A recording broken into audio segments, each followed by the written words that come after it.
तो अब हम स्टडी करते हैं चैप्टर नंबर जो है आपका ये 3 है, not 2।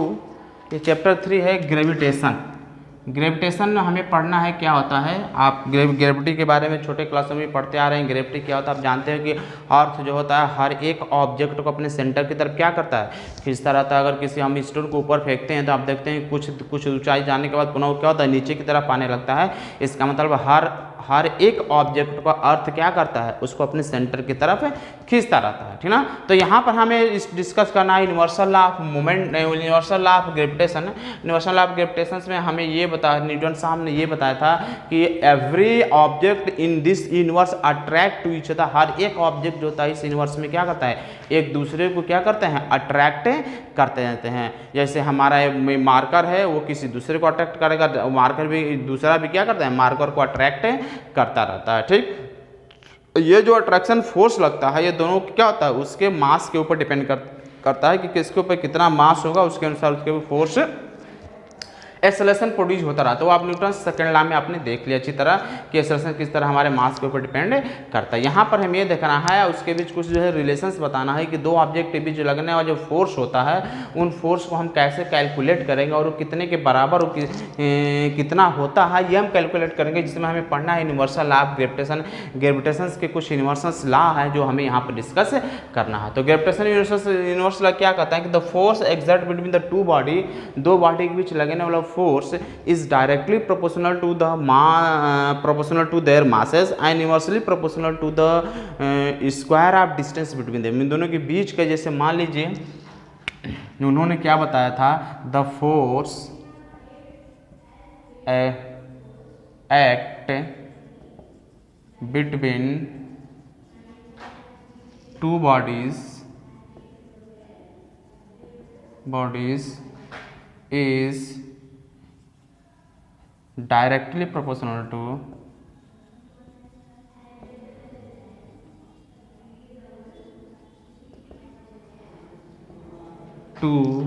their masses,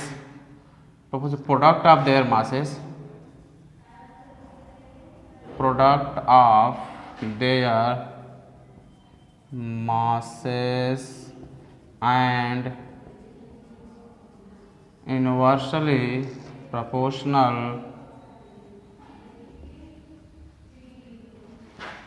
to square of distance between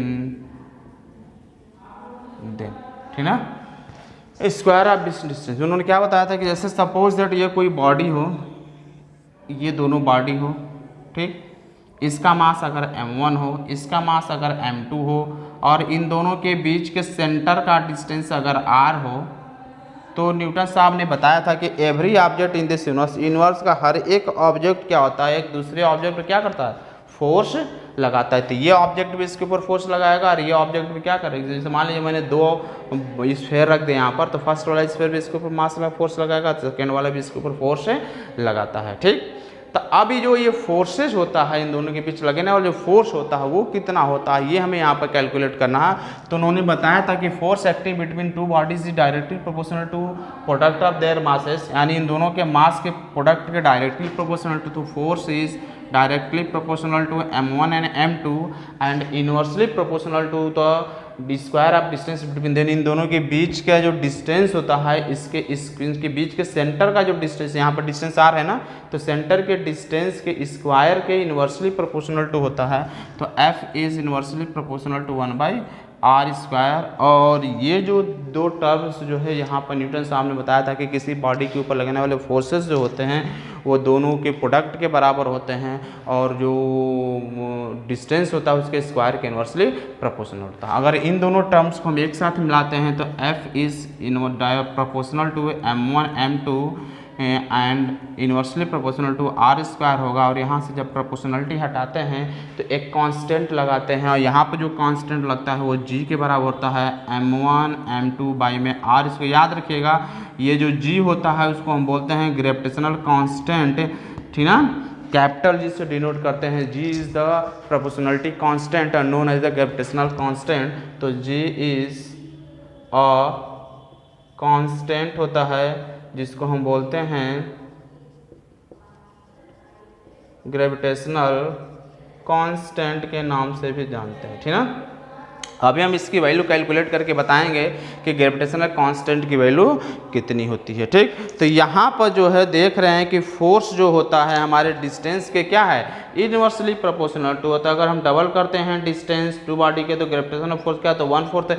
मान लीजिए अगर डिस्टेंस के क्या इनवर्सली प्रोपोर्शनल, अगर डिस्टेंस बढ़ेगा तो फोर्स क्या होगा मेरा, कम होता जाएगा, और डिस्टेंस घटेगा तो फोर्स क्या होगा मेरा, ज़्यादा होता जाएगा। आप यहाँ से भी देख रहे हैं कि force is inversely proportional to R square, यानी फोर्स क्या है डिस्टेंस के, अगर डिस्टेंस को हम बढ़ा देते हैं 2 टाइम कर देते हैं, सपोज मैंने डिस्टेंस को दोगुना कर, पहले आर था अब मैं 2r कर दिया, तो 1/2r का स्क्वायर करेंगे तो क्या होगा, एफ इज प्रोपोर्शनल टू 1 में आर के स्क्वायर 4 और ये आर स्क्वायर, यानी पहले तो 1/r स्क्वायर था उसका 1/4 हो गया, यानी जो मेरा फोर्स होता है पहले से क्या हो जाएगा 1/4 टाइम हो जाएगा। और यदि मैं इसको हाफ कर देता हूँ तो जो डिस्टेंस मेरा होता है वो क्या होता है, जो है जो डिस्टेंस को अगर हम हाफ कर देते हैं तो फोर्स जो होता है हमारा 4 टाइम हो जाएगा। तो याद रखिएगा, ठीक ना, मास के तो प्रोडक्ट के डायरेक्टली प्रोपोर्शनल होता है, फोर्स के क्या होता है इनवर्सली प्रोपोर्शनल होता है। तो इस बात को हम यहाँ से याद रखेंगे। अब हम यहाँ पर जो है जी की जो है यूनिट कैलकुलेट करने की बात करेंगे कि unit of the gravitational constant, जो ग्रेविटेशनल कांस्टेंट होता है उसकी यूनिट कितनी होती है, ये चीज़ हम यहाँ पर कैलकुलेट कर लेते हैं।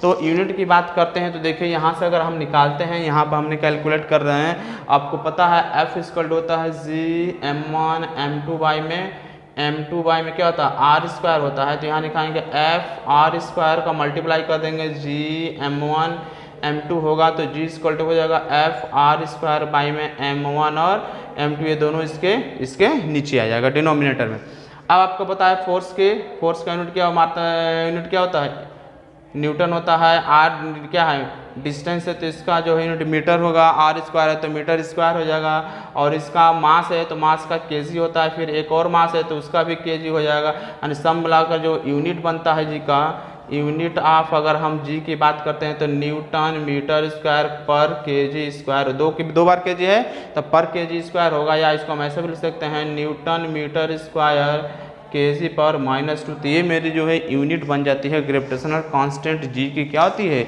ये मेरा यूनिट होता है। तो इस तरह जो हम यूनिट कैलकुलेट कर सकते हैं। अब जो रहा इसकी वैल्यू की जी की वैल्यू कितनी होती है, ठीक ना। यहाँ से अगर हम एक चीज़ और देखना चाहते हैं, अगर मान लीजिए हमने 2 ऑब्जेक्ट ले लिया जिसका मास मेरा 1 के बराबर हो, दोनों का मास में अगर 1 kg के बराबर हो, ये भी मास जो है मेरा अगर 1 kg के बराबर हो, ठीक, और इन दोनों के बीच का डिस्टेंस अगर मेरा 1 मीटर, आर जो भी होगा 1 मीटर के बराबर हो, तो यहाँ एफ अगर हम कैलकुलेट करना चाहते हैं, दिख नहीं रहा है कोई बात नहीं, हम ऊपर लिख दे रहे हैं, इधर, ठीक। यहाँ हम चर्चा करते हैं एफ इक्वल टू, अगर हम बात करते हैं मान लीजिए हमने 2 बॉडी ले लिया, दोनों का मास जो मेरा अगर 1 kg हो और दोनों के बीच का डिस्टेंस भी अगर मेरा 1 मीटर के बराबर हो, तो एफ की वैल्यू हम कैलकुलेट करेंगे इस फार्मूले से। तो एफ इक्वल टू जी 1 × 1 में 1 स्क्वायर, सब मिलाकर एफ क्या होगा जी के बराबर होगा। तो यहाँ से हम ग्रेविटेशनल कांस्टेंट को भी डिफाइन कर सकते हैं कि the gravitational constant of the body is, यहाँ फोर्स को equal to the numerically equal to the force, यहाँ में भी कर सकते हैं कि जो फोर्स होता है वो numerically equal to gravitational constant. तो ग्रेविटेशनल कांस्टेंट के क्या होता है मेरा बराबर होता है कब, जब उसके ऊपर, तब gravitational constant is numerically equal to the force of the gravitation which exist between the 2 body of masses, unit masses kept at a unit distance, ठीक ना, यानी 2 बॉडी के बीच लगने वाला जो फोर्सेस होता है, अगर दोनों का मास जो है 1 kg का हो, दोनों के बीच का डिस्टेंस अगर मास भी यूनिट kg का हो, डिस्टेंस भी यूनिट kg हो, तो इसके बीच जो लगने वाला हमारा ग्रेविटेशनल कांस्टेंट होता है वो क्या होता है, उसके बीच लगने वाले फोर्स के क्या होता है बराबर, नहीं उसका फोर्स जो होता है ग्रेविटेशनल कांस्टेंट के ही क्या होगा इक्वल होगा। यहाँ पर आपने देख लिया, कब ये तभी संभव है जब मास भी दोनों का 1 kg का हो और दोनों भी क्या हो एक दूसरे से 1 यूनिट के डिस्टेंस पर रखे गए, तब जो है ग्रेविटेशनल कांस्टेंट और फोर्स दोनों आपस में क्या होता है इक्वल होता है, ठीक। तो ये टॉपिक आपका 3rd है। नेक्स्ट टॉपिक में जो है हम नेक्स्ट वीडियो में नेक्स्ट टॉपिक पढ़ेंगे, तब तक इस वीडियो को मैं क्लोज कर रहा हूँ।